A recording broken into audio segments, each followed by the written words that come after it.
اور آج دن تک اسے مزید خوبصورت بنانے کی تیاریاں جاری و ساری ہیں۔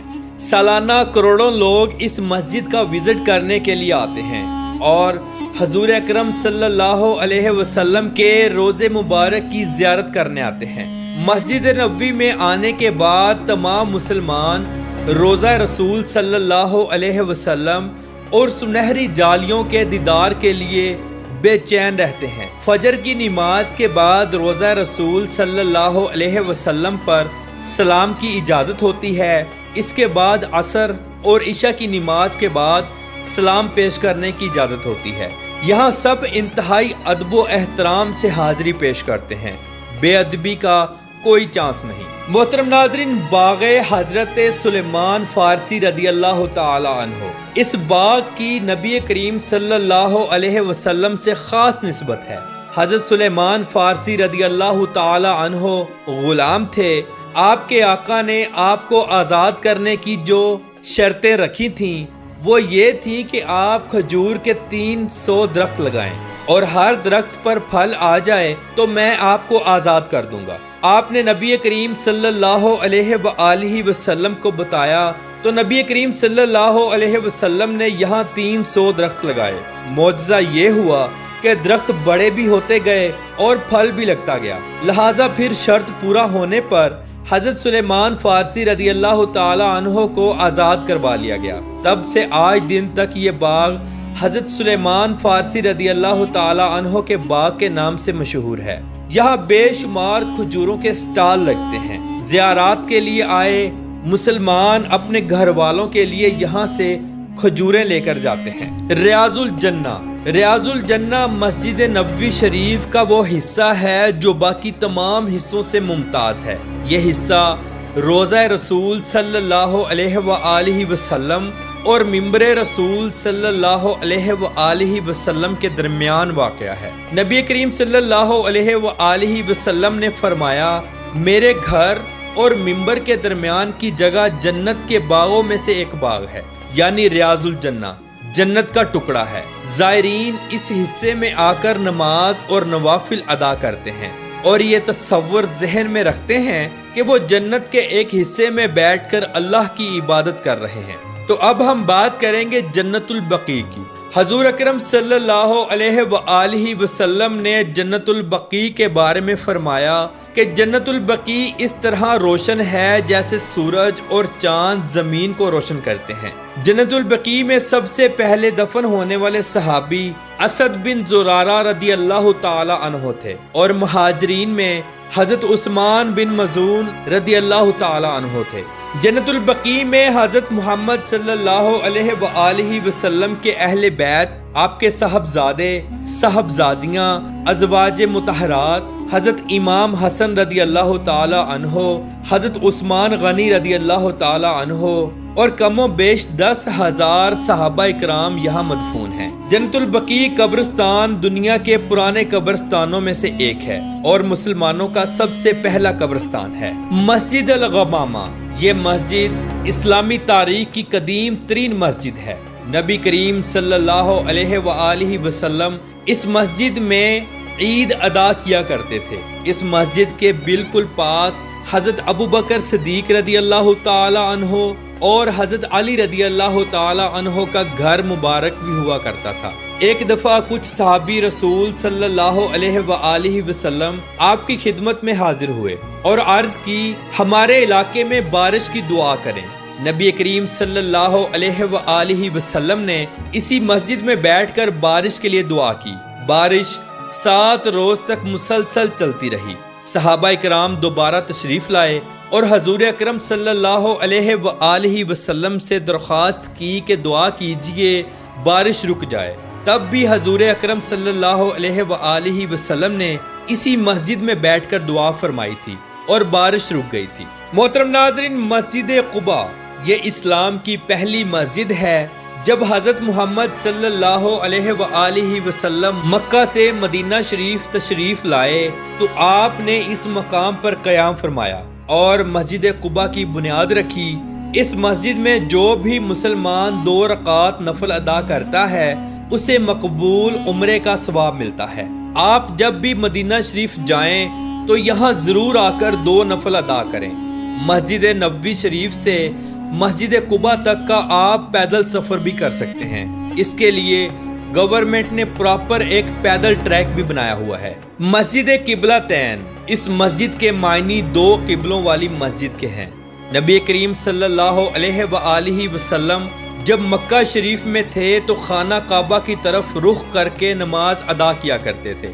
جب آپ مدینہ شریف تشریف لائے تو اللہ رب العزت کی ذات نے آپ کو بیت المقدس کی طرف رخ کر کے نماز ادا کرنے کا حکم دیا، لہٰذا آپ بیت المقدس کی طرف رخ کر کے نماز ادا کرتے، مگر آپ کے دل کی خواہش تھی کہ خانہ کعبہ کی طرف رخ کر کے نماز ادا کی جائے۔ پھر ایک دفعہ ظہر یا عصر کے وقت نماز کی حالت میں آپ نے اپنا چہرہ مبارک بیت المقدس سے پھیر کر خانہ کعبہ کی طرف کر لیا تھا۔ اس دن ایک ہی نماز 2 قبلوں کی طرف منہ کر کے ادا کی گئی تھی، اسی لیے اس مسجد کا نام قبلہ تین رکھا گیا، یعنی 2 قبلوں والی مسجد۔ ناظرین، اب ہم بات کریں گے مقام بدر کی۔ یہ وہ جگہ ہے جہاں مسلمانوں کا پہلا غزوہ یعنی غزوہ بدر ہوا۔ اس جنگ میں مسلمانوں کی تعداد 313 تھی اور کفار کی تعداد 3 گنا زیادہ تھی، لیکن اس کے باوجود مسلمانوں نے اپنی یہ پہلی جنگ فتح کی۔ اللہ رب العزت کی ذات کی مدد سے مسلمان فاتح ہوئے۔ اس جنگ میں ایک مسلمان 5 کافروں کو قتل کر رہا تھا۔ ابو جہل بھی اسی جنگ میں ہی قتل ہوا تھا۔ بیر روحہ یہاں وہ کنواں بھی موجود ہے کہ جب نبی کریم صلی اللہ علیہ وآلہ وسلم صحابہ اکرام علیہم رضوان کے ساتھ بدر کی طرف جا رہے تھے تو اس کنویں سے پانی پینا چاہا، مگر اس کنویں کا پانی کڑوا تھا۔ نبی کریم صلی اللہ علیہ وآلہ وسلم نے اس کنویں میں اپنا لعاب دہن ڈالا تو پانی میٹھا ہو گیا۔ پھر سب نے پانی نوش فرمایا۔ نبی کریم جب بھی سفر سے واپس آتے تو یہاں قیام فرماتے اور اس کنویں کا پانی نوش فرماتے۔ مقام احد، مسلمانوں کا 3 ہجری میں دوسرا بڑا غزوہ بھی احد پہاڑ کے نزدیک ہوا، جس میں 72 صحابہ اکرام کی شہادت ہوئی۔ حضرت امیر حمزہ رضی اللہ تعالی عنہ بھی اسی غزوہ میں شہید ہوئے تھے۔ نبی کریم صلی اللہ علیہ وآلہ وسلم کے دندان مبارک بھی اسی غزوہ میں شہید ہوئے۔ جب صحابہ اکرام علیہم رضوان کو دفنانے کے لیے جنت البقیع کی طرف لے جانے لگے تو احد پہاڑ رونے لگا۔ احد پہاڑ نے عرض کی، یا رسول اللہ صلی اللہ علیہ وآلہ وسلم، ان کو میرے دامن میں ہی دفنا دیجیے۔